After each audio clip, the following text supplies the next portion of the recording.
Buenos días. En esta segunda emisión quisiera yo comentar con ustedes, compartir con ustedes lo que me acaba de acontecer con un viejo compañero. Somos compañeros desde hace muchísimos años, coincidimos en la secundaria, él en el vespertino, yo en el matutino, y luego terminamos trabajando para la misma escuela, ya viejos.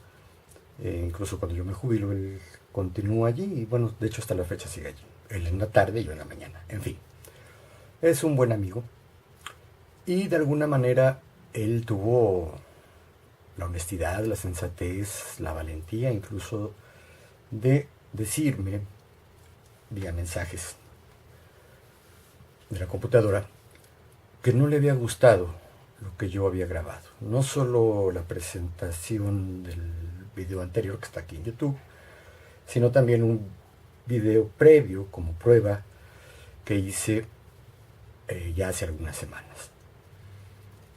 No me dijo qué es lo que no le había gustado. Sin embargo, me sugirió que viera yo los videos de un viejo profesor, supongo que es un profesor de secundaria, que como buen profesor tiene buena dicción, se expresa muy bien, pero la temática que este maestro aborda no es la temática que a mí me interese. En fin, yo le agradecí su sinceridad, su franqueza, le pedí que me explicara qué es lo que no le había gustado y yo aproveché para explicarle por qué a mí no me había gustado los videos que me sugirió. Y les comento que no me gustaron porque aborda temas que son propios de los profesores que se pliegan total y rotundamente a los lineamientos que expide la Secretaría de Educación Pública, la institución para la que trabajan, y de alguna manera eliminan sus aportaciones personales, ¿no? Eh, lo que hacen no es menor, y quiero dejar muy claro esto. El hecho de ser un profesor que opere las directrices, los métodos, las técnicas, los contenidos, los materiales de estudio que propone la Secretaría de Educación Pública, pues es una tarea también difícil, ardua, pero que me parece que se queda corta. Y me parece a mí que se queda corta por mis propias características personales, mi formación profesional, pero sobre todo por las inquietudes que yo desde muy joven tengo, cosas que ya estaremos platicando más adelante. Creo que este comentario que hizo mi compañero, esta crítica, me ha servido para puntualizar el tema de este video. Y el tema tiene que ver con el sentido que yo le di a mi trabajo magisterial desde que empecé a dar clases. Y yo empecé a dar clases a los 17 años, a nivel bachillerato. Vaya, a nivel en el trance de los alumnos que terminaban su secundaria y aspiraban a ingresar al Colegio de Ciencias y Humanidades Naucalpan. Ahí fue donde yo empecé. Y desde siempre, incluso desde que era estudiante yo tenía dificultades. Primero no sabíamos si eran de conducta o eran dificultades pues, de aprendizaje o de adaptación al medio escolar, ¿no? En concreto, cuando ya me dedico a la docencia en las escuelas normales, empiezo yo a tratar de clarificar cuál es el sentido de mi labor magisterial. Y ese sentido de la labor magisterial que yo encontré, que yo pude sintetizar en una expresión, tiene que ver con el desarrollo de la conciencia crítica de subjetividad de mis alumnas, las futuras maestras. ¿Qué es esto de la conciencia crítica de subjetividad? En primer lugar, ¿qué es la conciencia? Eh, a reserva de abordar este tema un poco más adelante, si es que sale, si es que surge, ¿no?, la necesidad o la curiosidad. Hoy les puedo decir que la conciencia tiene dos acepciones generales. La gente la utiliza con dos sentidos, ¿no? Con dos significados, digamos. Uno, la conciencia, con C nada más, conciencia, conciencia, tiene que ver con la moral. Es ese elemento, ese conjunto de consideraciones, de criterios, digamos, que nos regaña, ¿no? Es algo que traemos en la cabeza y que cuando obramos mal, pues nos regaña. Yo me acuerdo que Chabelo, ya cuando empezó con sus programas infantiles, imagínense, cuando Chabelo era joven, tenía un programa, o una sección de su programa que se llamaba Mi Conciencia y Yo. Y pues, en general se trataba de que Chabelo hacía alguna travesura, hacía una maldad, tenía un mal pensamiento incluso, y de pronto se hacía un apagón, había una luz que nada más iluminaba a Chabelo, y la voz del mismo Chabelo en off, es decir, fuera de imagen, que venía de fuera de imagen, lo empezaba a regañar. Chabelo, ¿por qué hiciste esto? Que no sé qué. Y esa era la conciencia de Chabelo, ¿no? Bueno, tenía pues un propósito moral, un propósito ético, si lo quieren ver así. Y esa es la conciencia, ese es un sentido de la conciencia. Ese no es al que yo me refiero. Cuando hablo yo del desarrollo de la conciencia de subjetividad, de los futuros maestros, de la conciencia crítica de subjetividad, pues me estoy refiriendo a una conciencia en términos cognitivos, es decir, en términos de alguna manera perceptuales también, de darse cuenta del entorno, de darse cuenta de uno mismo, de darse cuenta de las cosas. A eso nos referimos cuando decimos está consciente, o si perdió la conciencia, o la palabra conciencia social, por ejemplo, ¿no? Que tiene que ver con darse cuenta de las cosas, saber, identificar quién soy yo, esa es la conciencia de subjetividad, pero que esta conciencia de subjetividad está vinculada con la conciencia de objetividad, es decir, de todo lo que está fuera de mí. Cuando decimos que alguien perdió la conciencia, pues aludimos a que se quedó dormido, se desmayó, se emborrachó, en fin, ¿no? Entonces, esta conciencia, digo que tiene que ser crítica, porque tiene que aprender a separar. Cuando digo la palabra crítica, igual a esta sí, yo creo que es importante darle un espacio más adelante específico para ver qué significa la palabra crítica. Adelanto que la palabra crítica no la estoy usando como sinónimo de censura, ni de sentencia, ni de enjuiciamiento, no, sino como la posibilidad de distinguir lo bueno de lo malo, lo propio de lo ajeno, lo bello de lo feo, lo claro de lo oscuro, etcétera, etcétera, etcétera. La crítica es esa posibilidad de discernir, de discernimiento, ¿no?, intelectual y emocional también, y afectivo también, que nos permite ubicarnos en el mundo y que nos permite incluso operar con la realidad, ¿no? Entonces, creo que la conciencia, la buena conciencia, en este sentido, con ese C, conciencia, tiene que ver con estas posibilidades de discernimiento. Lo que emitimos y que le llamamos crítica, que es la censura o la burla, la reprobación, la sentencia después de un juicio propio, ¿no? Le llamamos crítica, y no es la crítica precisamente, es el resultado de la crítica. ¿Por qué?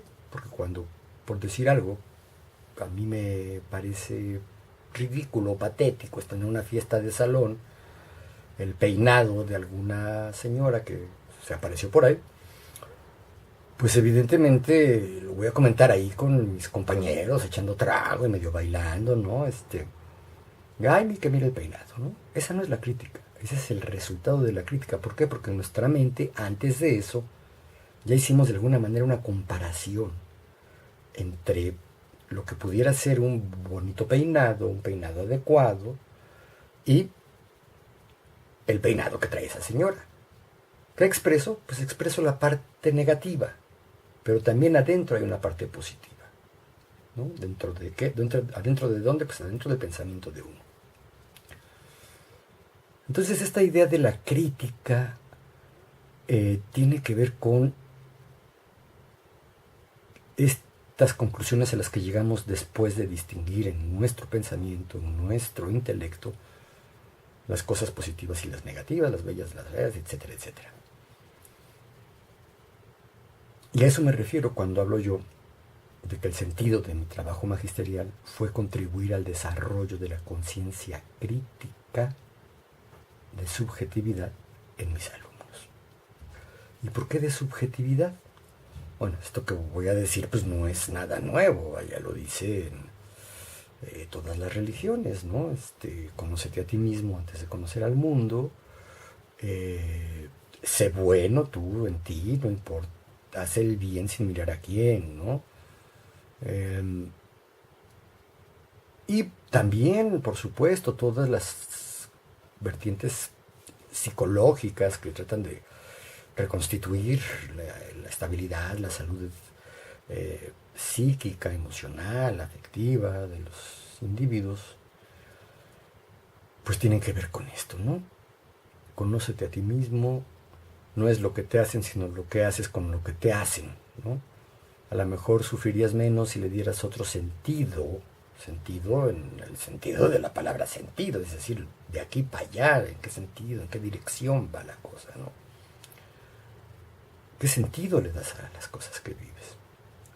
Ese sería, me parece a mí, esa conciencia de subjetividad. Y la considero muy importante. ¿Por qué muy importante? Porque evidentemente estudiar una carrera, formarse en las escuelas, educarse en general, tiene que ver con esto, con la constitución de un sujeto, con el desarrollo de una personalidad, con el desarrollo de una serie de aptitudes, de actitudes, de comportamientos, de conocimientos, de valores, etcétera, que te permiten ubicarte en un mundo que no eres tú, un mundo que está mucho más allá de ti. Y aunque se dice que el niño ya tiene cierta conciencia de subjetividad, yo creo que es el germen nada más de la conciencia de subjetividad, cuando en la primera infancia, siendo todavía lactante tal vez, sí seguramente, ¿no? Cuando está pues en los primeros meses de vida, pues aprende a darse cuenta que su mamá no forma parte de él, que es una persona distinta, que los objetos que le rodean son eso, objetos que le rodean y no son él, ni siquiera son de él, ¿no? Se supone que ahí ya se desarrolla la conciencia de subjetividad, pero no. El complejo proceso de desarrollo de un sujeto, de un individuo, hace que fácilmente se confunda uno y que sea necesario ejercer permanentemente, recurrentemente, a lo largo de toda la vida, mientras tengamos uso de razón, hay que estar haciendo esto, estar reconstruyendo, revisando nuestra conciencia de subjetividad. ¿Para qué? Para distinguirnos de los objetos, ¿no? Aquí me voy a meter también de momento con algo que seguramente habrá que desarrollar con más detenimiento más adelante. Y esto es la idea de que el sujeto no es el objeto. Es difícil en los ámbitos humanísticos, en las disciplinas humanísticas, en particular en la tarea educativa, en particular en la perspectiva pedagógica. Es muy difícil no confundirse, vaya, es más fácil de pronto pensar que como hay que tener conocimientos objetivos, es decir, conocimientos que se refieran a los objetos de afuera y no a mí mismo, que de pronto uno también se objetivice, o al revés, como tenemos que trabajar los maestros con personas, y personas que de alguna manera valoramos bien, que queremos, a las que les tenemos aprecio, afecto, cariño, es difícil de pronto decir que son nuestros objetos. Y se dice, es que esto está de moda, ¿eh? Y es que estás cosificando al educando, estás cosificando a tu alumno. No, si yo voy a ejercer una acción didáctica, una acción de enseñanza, si yo voy a trabajar para conducir los aprendizajes, facilitar los aprendizajes de mis alumnos, pues evidentemente yo voy a ser el sujeto de esa acción. ¿Y quién es el objeto? Pues es a quien va dirigida esa acción. Es, por decirlo así, el predicado de ese verbo. Y yo soy el sujeto de ese verbo. Entonces cuando digo yo, mis alumnos fueron mi objeto de trabajo, estoy diciendo bien. Y no les estoy objetivando. Claro, si yo confundo el objeto con las cosas materiales, con las cosas inanimadas, pues entonces sí, ¿no? Habrá que tener cuidado con esa objetivación, pero no. Estamos hablando de acciones que tienen que ver con el conocimiento y con la intervención de distintas cosas, ¿no? Siempre se utilizan aquí, bueno, no siempre, con mucha frecuencia, las metáforas médicas, ¿no? Si yo soy el médico y voy a hacer algo para restituir la salud de alguien, de un paciente, que a lo mejor no es tan paciente, pero bueno, es una persona, pues, ¿no? Evidentemente, mientras yo esté auscultando, haciendo exámenes clínicos, midiendo su temperatura y haciendo las cosas que van a restituir la salud, medicando, operando, vendando, inyectando, qué sé yo. Yo soy el sujeto, yo médico soy el sujeto de esa acción. Y mi enfermito, mi paciente, es el objeto de esa acción. Y ahí no tiene nada de malo. Igual sucede en el amor. Si yo amo a alguien, yo soy el sujeto de esa acción amorosa, de ese sentimiento amoroso. ¿Y quién es el objeto de mi amor? Pues la persona a la que amo. De pronto nos quedamos en medio y nada más amamos lo que sentimos, ¿no? Y confundimos nuestro amor con el objeto amado, es decir, con la persona a la que amamos. Pero bueno, creo que con esto más o menos puede quedar relativamente claro que no tiene nada de malo ser sujeto u objeto. Todos somos objetos al mismo tiempo que somos sujetos. Y somos sujetos de conocimiento, sujetos de intervención y sujetos de la acción, porque hacemos cosas y las hacemos para otros, generalmente. Entonces, dado que sobre todo en el ámbito escolar, que tan preocupado está por los conocimientos, cosa que también le voy a dar sus responsitos más adelante, a esta idea de que la educación se trata de impartir conocimientos, cosa que me parece que es una visión muy limitada y muy limitante de la educación. Pues sí, pero vamos a coincidir, vamos a conceder, o sea, no es conceder, hay que reconocer que sí, que es una acción muy importante de la escuela, pero no, la escuela no se queda en eso, la educación no se queda en eso, la educación es eso y mucho más. Pero si la moda, no contemporánea, la moda con la que se crea la escuela es esto de impartir conocimientos, pues evidentemente se trata de conocimientos que pretenden ser objetivos, es decir, conocimientos que se refieren a la realidad misma, que ya fue comprobado que son conocimientos válidos sobre la realidad misma.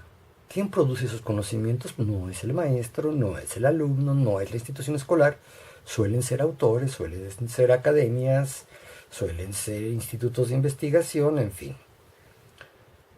Entonces, pues lo que le queda al maestro y al alumno, pues es aprenderse, y a veces aprenderse se confunde con memorizar, actividad muy importante, pero que no nos podemos quedar nada más en la memoria, sino en la comprensión. Habría que avanzar hacia la comprensión.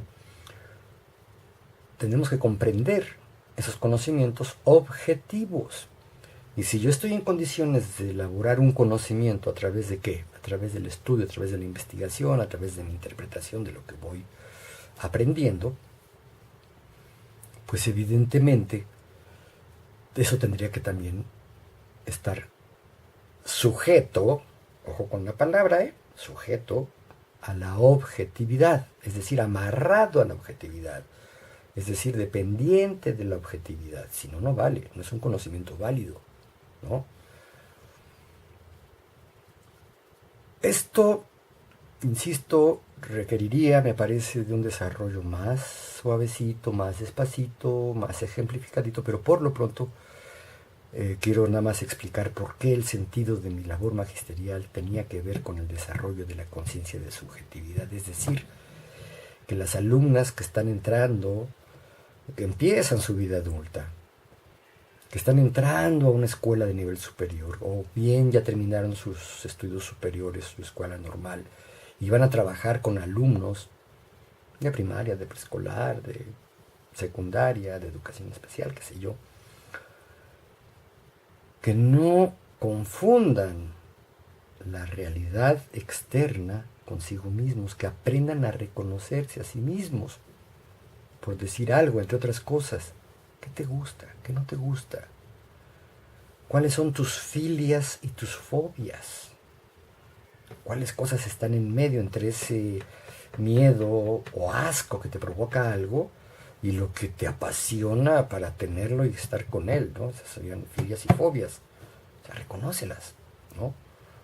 Sé consciente de dónde vienes. Ten conciencia de qué quieres, cuál es tu proyecto de vida, tus metas, eso que hoy llaman sueños, ¿no? O tu utopía. Me gustaría más hablar de utopía. Porque esto se está perdiendo, o se ha perdido, en las escuelas formadoras de maestros y también en las universidades. Entonces, desobedeciendo muchas veces lo que me pedían los programas de materia que impartía, los planes de estudio en los que estaban inscritos los cursos que yo daba, desobedeciéndolos, yo me preocupaba por trabajar esta conciencia crítica de subjetividad en las futuras maestras. ¿Por qué digo maestras? Pues porque el 95% de la población de la escuela en la que yo trabajé eran mujeres, ¿no?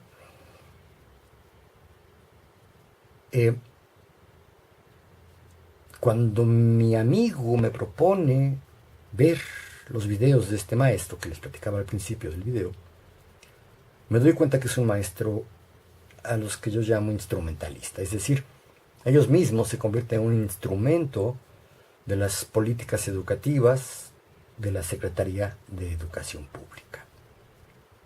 Y como decía, no es menor lo que tienen que hacer, es válido, es importante.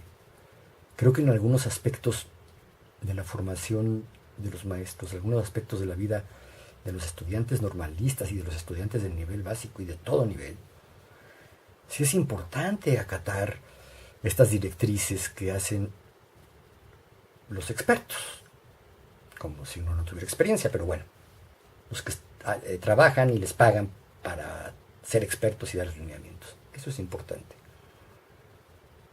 Pero mis disciplinas, historia, sociología, antropología, cosas de esas, me permitían moverme con más holgura. Y si no, yo también forzaba las cosas para tener una especie de resistencia civil pacífica ante un esquema de dominación transmitido a través de los procesos educativos. Entonces, además de que era un maestro muy libertario, muy chistosito, muy afectuoso, hacía mi rebeldía. Ejercía la rebeldía con qué? Yo decía, me arrogo, es decir, hago mía, un poco a la fuerza, un poco a la mala, la libertad de cátedra. Esta libertad de cátedra que está presente en todas las universidades autónomas, en todos los institutos autónomos, y que no está en las escuelas normales, y que no está en educación primaria, y que no está en educación básica, en general.